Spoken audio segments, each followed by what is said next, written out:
हाय good evening. मैं doctor Lamba. After gap of one day I am back to you.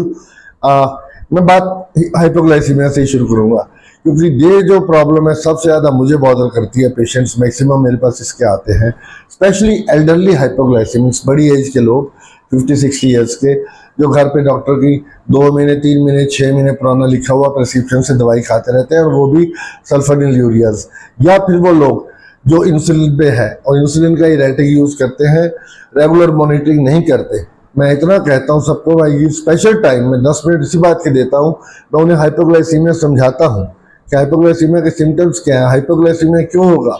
अगर मैं किसी को बेजल इंसुलिन जैसे ग्लार्जिन हो गया या डेग्लूडेक हो गया लिखता हूँ, तो मैं उसे ये कहता हूँ इसे डिनर के बाद लो, डिनर से पहले मत लो।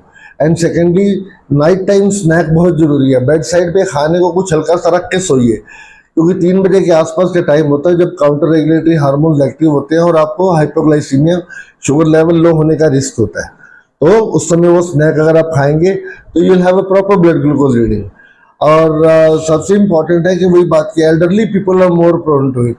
तो एल्डरली लोगों का खास ध्यान रखने की जरूरत है और उनको बताना है। उनकी तो हमें शुगर कंट्रोल बहुत टाइट नहीं करना, हमें उनका sugar control with in limits रखना होता है कि चलिए उन्हें थोड़ा मार्जिन दे देते हैं। उनके HbA1c 7 तक भी नॉर्मल है, अगर आप देते हो 7.5 तक भी नॉर्मल है, बट हाइपोग्लाइसीमिया का रिस्क नहीं होना चाहिए। हाइपोग्लाइसीमिया में और क्या क्या होता है, इसमें जो सिम्टम्स रूटीन में होते हैं स्टार्टिंग में तो वही होता है, स्वेटिंग ज़्यादा होती है, ट्रेमर्स होते हैं, हाथ पैर कांपते हैं, बॉडी कांपती महसूस होती है, weakness, tiredness, confusion, double vision, ये सब मैं पहले बता चुका हूँ।